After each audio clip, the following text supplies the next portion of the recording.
Hello everyone, welcome to Currentopedia. आज हम करेंगे 25 जनवरी के इम्पॉर्टेंट करंट अफेयर्स। इस वीडियो लेक्चर की पीडीएफ आप हमारे टेलीग्राम चैनल करंटोपीडिया से डाउनलोड कर सकते हैं और इसकी लिंक जो है वो वीडियो के डिस्क्रिप्शन में दी गई है, या इस वीडियो के नीचे दिए गए डिस्क्रिप्शन लिंक से भी बड़ी आसानी से आप इस वीडियो लेक्चर की पीडीएफ को डाउनलोड कर सकते हैं। तो चलिए शुरू करते हैं आज की वीडियो। हमारा पहला क्वेश्चन है, राष्ट्रीय बालिका दिवस हाल ही में कब मनाया गया? राष्ट्रीय बालिका दिवस, नेशनल गर्ल चाइल्ड डे, ये कब मनाया गया? तो ये मनाया गया 24 जनवरी को। 24 जनवरी को मनाया गया। और जो इंटरनेशनल गर्ल चाइल्ड डे होता है उसको मनाया जाता है 11 अक्टूबर को। इंटरनेशनल गर्ल चाइल्ड डे 11 अक्टूबर को मनाया जाता है। और अगर हम ऑप्शंस को डिस्कस करें तो अभी हाल ही में 23 जनवरी को मनाया गया पराक्रम दिवस। पराक्रम दिवस क्यों मनाया गया? क्योंकि 23 जनवरी को सुभाष चंद्र बोस जी की 125th या 150वीं बर्थ एनिवर्सरी थी, तो इसको मनाया गया पराक्रम दिवस के रूप में। और 12 जनवरी को मनाया जाता है national youth day. National youth day. और इंटरनेशनल यूथ डे मनाया जाता है 12 अगस्त को। 12 अगस्त को मनाया जाता है international youth day. National youth day 12 जनवरी को। और 10 जनवरी को मनाया जाता है world Hindi day. World Hindi day. और नेशनल हिंदी डे मनाया जाता है 14 सितंबर को। 14 सितंबर को। अगला क्वेश्चन है, हाल ही में किस राज्य का प्रसिद्ध तेशाली राष्ट्रीय शिल्प मेला शुरू हुआ है? यानी जो तेशाली शिल्प मेला है ये कहाँ पे शुरू हुआ है? तो ये शुरू हुआ है उड़ीसा की कैपिटल भुवनेश्वर में। भुवनेश्वर में शुरू हुआ है तोशाली नेशनल क्राफ्ट मेला। और अगर हम उड़ीसा की बात करें तो उड़ीसा के जो सीएम है वो हैं नवीन पटनायक, गवर्नर हैं गणेश लाल। और उड़ीसा के भुवनेश्वर में ही होगा वर्ल्ड मेंस हॉकी कप 2023 में होगा। और ये होगा उड़ीसा में जो फेमस स्टेडियम है कलिंगा स्टेडियम में, जो कि भुवनेश्वर में है। और होगा राउरकेला में। जो राउरकेला में कहाँ? बीजू पटनायक हॉकी स्टेडियम में। बीजू पटनायक हॉकी स्टेडियम में होगा world men's hockey cup, world cup 2023 में। तो इतना आपको याद रखना है। और उड़ीसा में काफ़ी सारी स्कीम्स चल रही हैं, जैसे मो बस, मो साइकिल, और जितने भी मो सर्विस हैं या जो योजनाएं हैं वो सारी उड़ीसा में ही चल रही हैं। और उड़ीसा में ही नेशनल पार्क है। उड़ीसा में कुछ नेशनल पार्क हैं, जैसे सिंपली नेशनल पार्क, भीतर कनिका नेशनल पार्क, ये भी उड़ीसा में ही है। और उड़ीसा में एक फेमस स्कीम चल रही थी सुनेत्र स्कीम, जिसमें उड़ीसा गवर्नमेंट वहाँ के लोगों को फ्री में नेत्र चेकअप यानी आई टेस्ट करने की सुविधा दे रही थी। और उड़ीसा में ही एक बहुत ही फेमस स्कीम चल रही थी जिसका नाम था कालिया स्कीम। कालिया स्कीम, मो सोलर स्कीम। हाल ही में जारी किए गए global internet index speed index में कौन सा देश पहले स्थान पर रहा? ग्लोबल इंटरनेट स्पीड इंडेक्स में। और इसको जारी किसने किया है? इसको जारी किया है ऊकला ने। ओकला ने इसको जारी किया है। और इसमें नंबर 1 पे था कतर नंबर 1 पे था। और कतर में जो एवरेज स्पीड है वो है 178 Mbps। 178 Mbps। और इस इंडेक्स में 139 कंट्रियों को लिया गया था, 139 कंट्रियों को। और इंडिया का जो रैंक है इसमें वो काफ़ी ख़राब है। 139 में हमारी रैंक है 129। और इंटरनेट इंडेक्स कुछ दिन पहले ही एक लॉन्च किया गया था, broadband index, global broadband index, जिसमें थी 176 कंट्रीज। और इसमें टॉप पे था थाईलैंड। और इंडिया की रैंक थी 65। यानी ब्रॉडबैंड इंडेक्स में हमारी रैंक है 65 और इंटरनेट स्पीड इंडेक्स में है हमारी 129। और अगर हम कतर की बात करें तो कतर की जो कैपिटल है वो है दोहा, और यहीं पे होगा FIFA mains football cup. World cup, FIFA world cup कहाँ पे होगा मेंस का? ये होगा दोहा, कतर में। कब होगा? 2022 में। और 2026 का जो वर्ल्ड कप होगा मेंस का, उसको ऑर्गेनाइज करेंगी 3 कंट्रियां मिलके, यूएस, मैक्सिको और कनाडा। ये सारी कंट्रियां मिलके इसको ऑर्गेनाइज करेंगी। और अभी कुछ दिन पहले ही कतर ने ओपेक को छोड़ दिया था, organisation of petroleum exporting countries, जिसका हेडक्वार्टर वियना में है, इसको कतर ने छोड़ दिया था। हाल ही में 10वीं राष्ट्रीय आइस हॉकी प्रतियोगिता किसने जीती है? Ice hockey, national ice hockey competition, इसको किसने जीता है? तो इसको जीता है आईटीबीपी ने, इंडो तिब्बतियन बॉर्डर पुलिस, इसने इनको आइस हॉकी कंपटीशन को जीता है।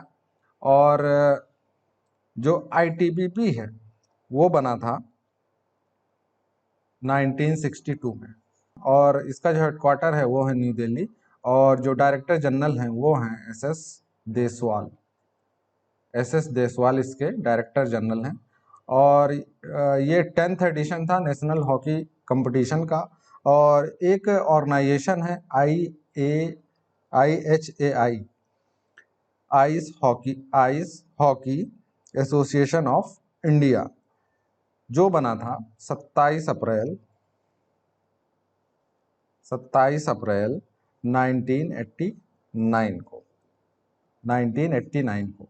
और जो आईटीबीपी भी बना था वो बना था 24 अक्टूबर को 1962 में।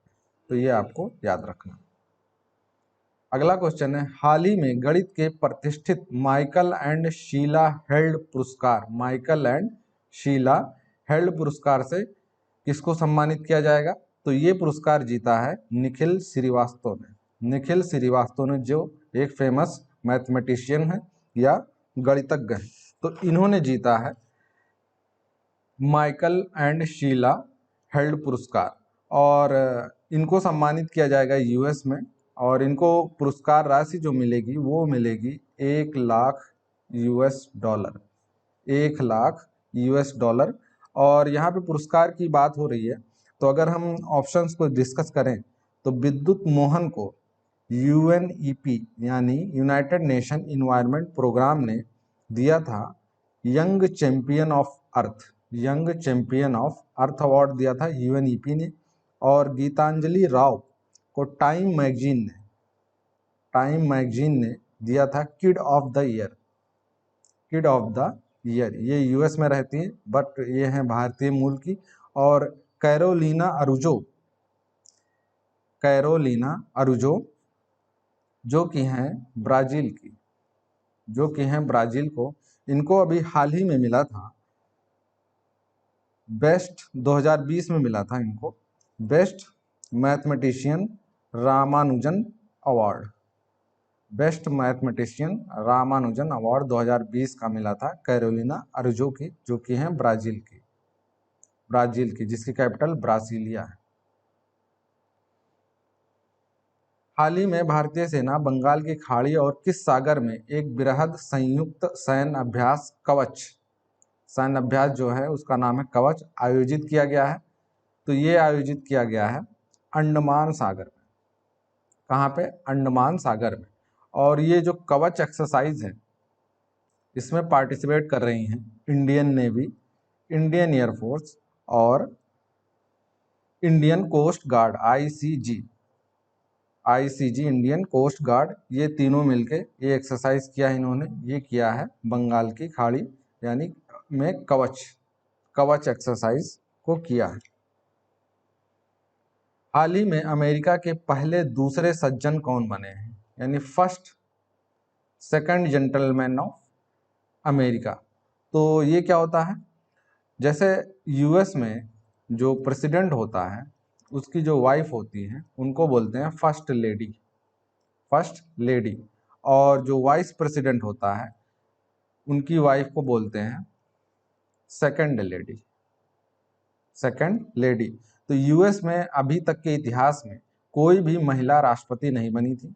नहीं बनी है, और वाइस प्रेसिडेंट पे भी कोई महिला नहीं बनी थी जब तक कि कमला हैरिस नहीं बन गई। यानी कमला हैरिस पहली महिला वाइस प्रेसिडेंट है यूएस की, कमला हैरिस, जो कि हैं 49वीं वाइस प्रेसिडेंट। तो इनके जो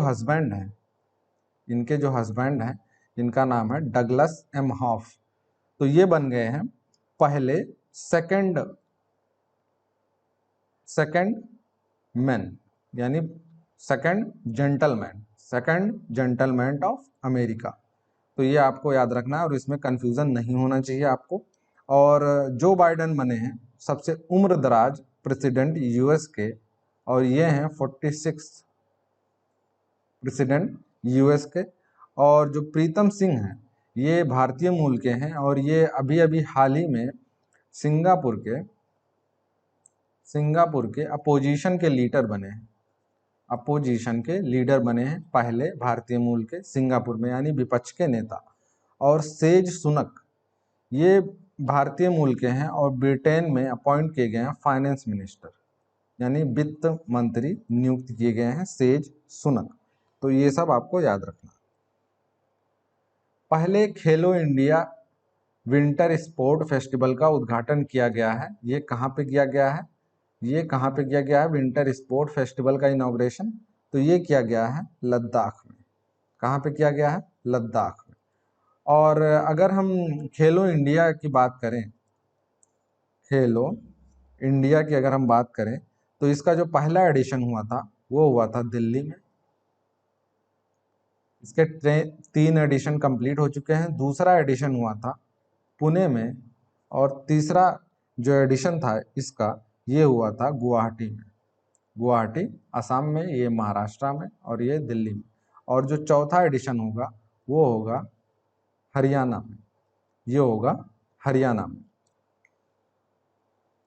हाल ही में किस संगठन ने वैश्विक जोखिम रिपोर्ट 2021 जारी की है? यानी ग्लोबल रिस्क रिपोर्ट किसने जारी किया है? तो ग्लोबल जो रिस्क रिपोर्ट होता है उसको जारी करता है विश्व आर्थिक मंच, यानी WEF, वर्ल्ड इकोनॉमिक फोरम। ये हर साल जारी करता है ग्लोबल रिस्क रिपोर्ट।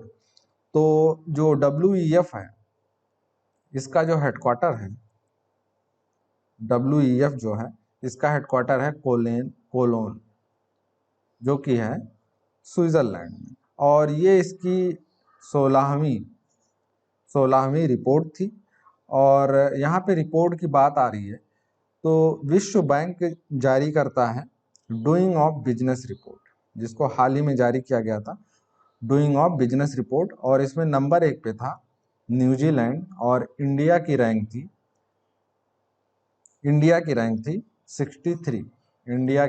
63। और यूनाइटेड नेशन ने अभी हाल ही में ग्लोबल माइग्रेशन रिपोर्ट जारी की थी, जिसमें ये कहा गया था कि भारत के लगभग 18 मिलियन लोग, यानी 1,80,00,000 लोग विदेशों में रहते हैं प्रवासी के रूप में। और रिपोर्टर्स विदाउट बॉर्डर ने एक world press freedom index launch किया था। वर्ल्ड प्रेस फ्रीडम इंडेक्स इन्होंने रिलीज किया था, जिसमें जो पहले नंबर पे था वो था नॉर्वे पहले नंबर पे था। और इंडिया की जो रैंक थी वो काफ़ी खराब थी, वो थी 142। हाल ही में उत्तराखंड की एक दिन की मुख्यमंत्री कौन बनी है? तो आपको पता होगा 24 जनवरी को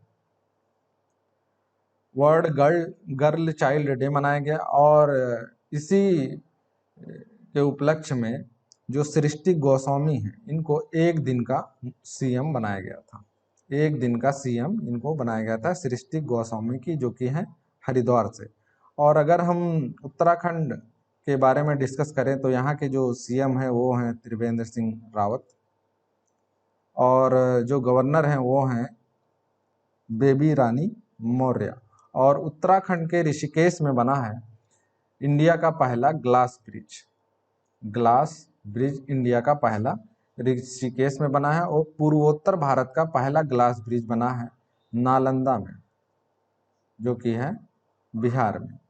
और उत्तराखंड की गवर्नमेंट ने ही अभी हाल ही में जो मनरेगा स्कीम थी, मनरेगा स्कीम, उसमें जो 100 दिन का रोजगार गारंटी स्कीम था, 100 दिन का, उसको बढ़ा के कर दिया था 150 दिन उसको कर दिया था उत्तराखंड की गवर्नमेंट ने। और अगर हम ऑप्शंस को डिस्कस करें तो जो राजेंद्र आर्या हैं, ये हैं केरला की, और ये इंडिया की सबसे यंगेस्ट मेयर है, सबसे यंगेस्ट मेयर है राजेंद्र आर्या, और ये हैं तिरुवनंतपुरम से, तिरुवनंतपुरम जो कि केरला की कैपिटल है। और खुशी चिंदालिया, खुशी चिंदालिया, ये कौन है? इनको यूएनईपी ने, यूनाइटेड नेशन इन्वायरमेंट प्रोग्राम ने ग्रीन एम्बेसडर नियुक्त किया है।